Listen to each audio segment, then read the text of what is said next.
2025 में प्रयागराज की धरती पर महाकुंभ का आयोजन होता है। आदिवासी समाज से एक लड़की महाकुंभ में आती है माला बेचने। किसी कैमरे की नज़र उस लड़की पर जाती है और लड़की वायरल हो जाती है। नाम है मोनालिसा। वायरल होने की खबर जब बॉलीवुड डायरेक्टर सनोज मिश्रा तक पहुंचती है तो मोनालिसा को लेकर एक कमिटमेंट करते हैं सनोज मिश्रा जी कि इस लड़की के साथ मैं अपनी अगली फिल्म बनाऊंगा। और आज वह दिन आ गया है। अप्रैल में the diary of Manipur release होने जा रही है। आज हमारे साथ मौजूद हैं इस फिल्म के डायरेक्टर और तमाम कलाकार, साथ में मोनालिसा खास सुर्खियों में। सनोज जी, बधाई हो जी, धन्यवाद। आपने जो कमिटमेंट किया था, क्योंकि पहला इंटरव्यू आपका हमने लिया था जी, आपकी फिल्म रिलीज होने जा रही है, तो क्या किरदार क्या है मोनालिसा का? सबसे बड़ी बात है कि आप साक्षी हैं आज के दिन के, सबसे पहले साक्षी आप ही हैं। उस वक्त मैं मोना से भी नहीं मिला था और मैं सिर्फ प्रयागराज पहुंचा था, तब आपसे मुलाकात हुई थी मेरी। और इस फिल्म की कहानी एक लव स्टोरी है, बहुत मीठी सी प्रेम कहानी है जो बहुत इनोसेंट लोगों के बीच में पनपती है कहानी। और इसका सफ़र दिल्ली से लेकर के इस प्रेम कहानी का सफ़र मणिपुर तक जाता है। और कुछ स्थानीय मुद्दे भी मैंने उसमें उठाए हैं जो लोग, देश दुनिया के लोग जानना चाहते हैं। और इस फिल्म में मोनालिसा के साथ अभिषेक त्रिपाठी जी, अमित राव जी और हमारे दिनेश त्रिवेदी भैया ने अभिनय किया है और पंजाब सिंह जी इस फिल्म के को प्रोड्यूसर हैं जी। मोनालिसा से एक्टिंग करवाना आसान था? कभी कभी ना कि ऐसा होता था कि गुस्से में बाहर जाके मन करता है कि बाहर सर पटकूं फिर भी आऊँ। लेकिन समय बीता और 16 साल की बच्ची, उससे आप क्या एक्सपेक्ट करते हो? पहले तो माइनस में थी, इसको जीरो पे लाने में मेहनत हुई ना। और जीरो, हमारी जो जानकारी है कि आपने इनको पढ़ने के लिए प्रेरित किया। एक्चुअली मैंने टीचर रखे थे पढ़ाने के लिए, ताकि अगर पढ़े लिखे नहीं तो आगे का लंबा सफ़र कैसे तय करेंगे, कुछ तो आना चाहिए ना, लाइन पढ़ना, देखना, जानना। तो उससे अनजान थी और वो एक जो बेसिक शुरुआत हुई है, तो उसमें सबसे बड़ा जो काम था वो उसका पढ़ाई बहुत ज़रूरी थी। अगर पढ़ी नहीं होगी तो मैं डायलॉग्स क्या बोलूँगा, कौन रटाएगा? तो पहले शुरुआत में हम लोगों ने किया कि मैं वॉइस रिकॉर्ड करके भेजता था कि इसको याद करो, वो उसको याद करती थी। लेकिन लिपि होना का ज्ञान होना बहुत ज़रूरी था। अच्छा, एक्टिंग करते समय क्या कभी आप के अंदर झल्लाहट महसूस हुई इनको लेकर? नहीं हुई ना।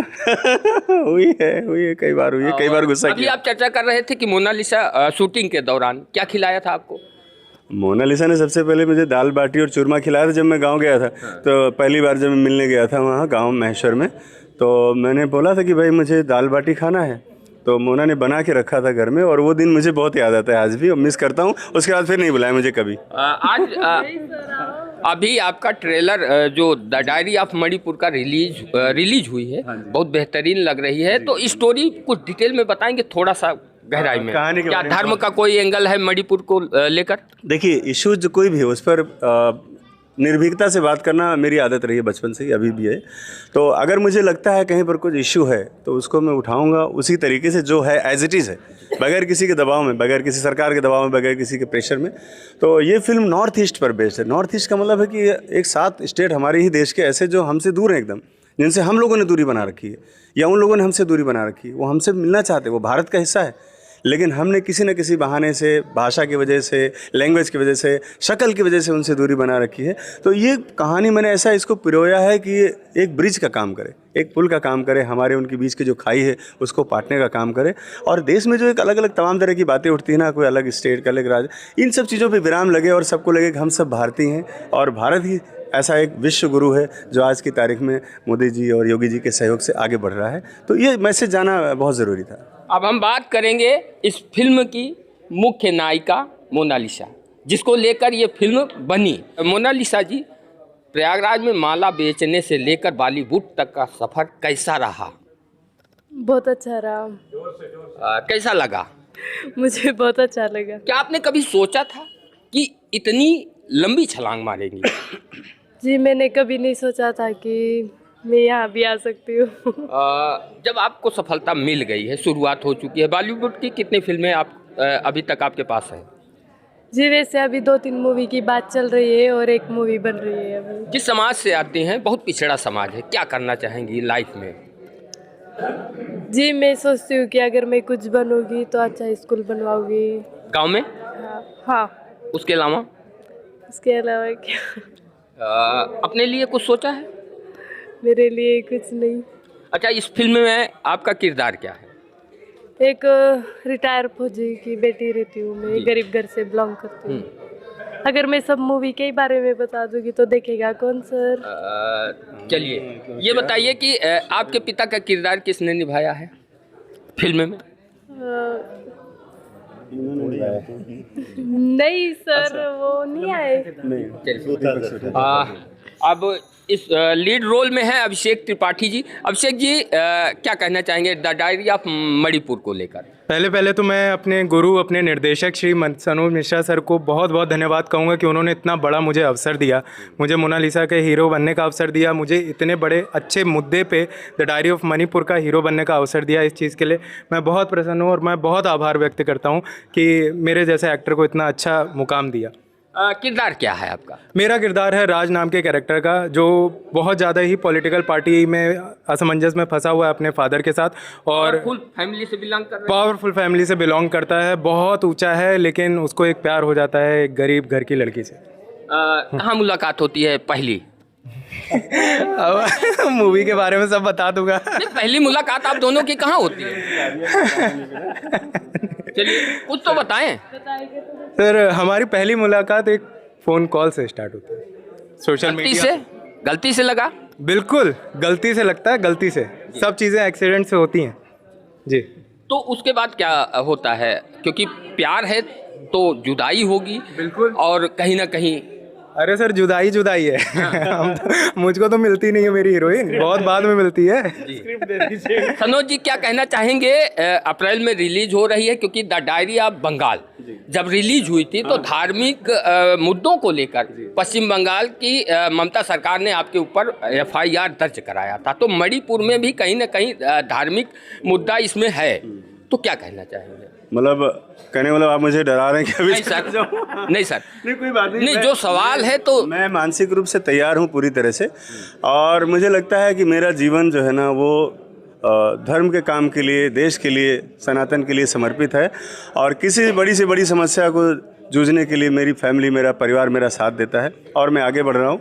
और मैं जानता हूँ कि कुछ ऐसे मुद्दे हैं, जिन सेंसिटिव टॉपिक हैं, जिनको मैंने छुआ है पहली बार, तो कुछ तो बात होगी। चलिए कोई बात नहीं, झेला जाएगा।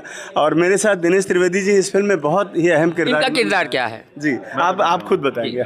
मैं सबसे पहले तो आप जैसे पत्रकार बंधुओं का, चैनल वालों का यहाँ पर पावन धरती में संगम की स्वागत करता हूँ।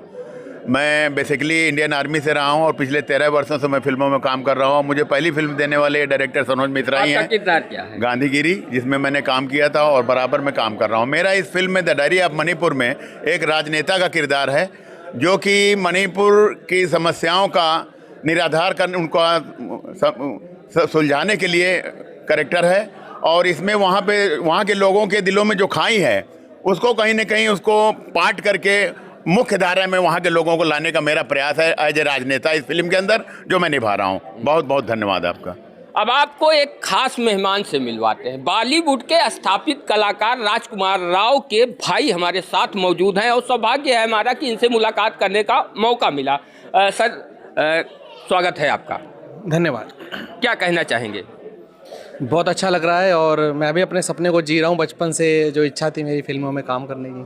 आपका ड्रेस देख के हमें लग रहा है कि फिल्म में क्रांतिकारी कैरेक्टर का रोल आपने अदा किया होगा। बेशक। और इन दोनों लोगों को मिलवाने में अहम भूमिका निभाई होगी। बस ज़्यादा नहीं, 2 महीने की बात है। आप साथ चलेंगे हमारी फिल्म देखने के लिए, सब कुछ आपके सामने होगा बिल्कुल। फिर आप जैसी मर्जी आप लिख सकते हैं। अपने बारे में कुछ बताएंगे? मेरे बारे आपके भाई राजकुमार राव तो स्थापित कलाकार हैं, तो आपकी पहली फिल्म है या इसके पहले क्यों नहीं आए? इसके पहले मैं सरकारी एक विभाग के तहत जॉब कर रहा था, स्वास्थ्य विभाग में, टीबी विभाग में, और वहाँ 22 साल मैंने सेवाएं दी हैं, मरीजों की सेवा वगैरह जो भी हमको काम दिया जाता था। लेकिन मन में था कहीं ना कहीं कि मैं फिल्म में जाऊँ और वहाँ अपना अभिनय करूँ। तो वो अपनी इच्छा मैं थिएटर के माध्यम से, स्टेज प्ले के माध्यम से स्थानीय स्तर पर पूरी कर लिया करता था। तो हमारे मिस्टर यामिन खान, बचपन से हमें स्पोर्ट्स में इन्होंने ट्रेन किया है, तो इन्होंने सनोज सर को रिकमेंड किया कि अमित हैं और अभिनय करते हैं, आप अपनी मूवी के लिए उनको कंसिडर कर सकते हैं। तो एक बार पहले आए थे मिलने के लिए, तो उस समय मैं नौकरी पे भी था और कुछ अन्य कारण थे, तो उस समय मैं नहीं कर पाया था। पुनः एक बार दोबारा जब मुलाकात हुई उसके पिछले साल, मेरे ख्याल से 1.5-2 साल पहले, तब मुझे लगा कि अब मौका है कि नौकरी तो फिर पता नहीं कब तक आगे तक चलेगी, इस मौके को कब जीऊँगा मैं अपने। अच्छा, इस किरदार में आने के लिए क्या भाई से सलाह ली, बातचीत होती है? देखिए, हमें परिवार, उसका अपना मार्ग है, प्रोफेशन है, उसकी अपनी वो है। ये मेरी फिल्म है, अमित राव की फिल्म है। वो मैं भी, जैसे आप उसके फ़ैन हैं, मैं भी उसका फ़ैन हूँ, प्रेरणा लेता हूँ उसकी फिल्मों से, एक्टिंग सीखता हूँ किस प्रकार से करनी चाहिए, और इस ज़्यादा अधिक मैं बात करता नहीं हूँ। मैं किसी भी तरह से इंटरफेयर नहीं करता, और अपना मार्ग, मेरे निर्देशक है मुझे समझाने वाले, सिखाने वाले। हाँ, ये ज़रूर है कि मैं उसका, आप लोगों की तरह उसका फ़ैन हूँ, और देखता रहता हूँ कैसे क्या चीज़ सीखनी चाहिए। बाकी मैं चर्चा से परहेज करता हूँ थोड़ा सा, क्योंकि फैमिली और बातचीत करने के लिए धन्यवाद। आप सभी को धन्यवाद और आभार समय दिया। आप लोगों को बता दें कि द डायरी ऑफ मणिपुर के उन मुद्दों को भी छूती है जिन्हें आज भारत के तमाम लोग नहीं जानते। ये फिल्म एक बेहतरीन है और सबसे बड़ी उपलब्धि है। एक आदिवासी समाज की बेटी प्रयागराज में आई थी अपने जीविकोपार्जन के लिए, घर का चूल्हा जलाने के लिए, माला बेचने के लिए, लेकिन किस्मत ने पलटी मारी और बॉलीवुड तक का सफ़र तय किया। और आज इनकी पहली फिल्म अप्रैल में रिलीज होगी, द डायरी ऑफ मणिपुर। आप लोग देखिए और इनका उत्साहवर्धन करिए।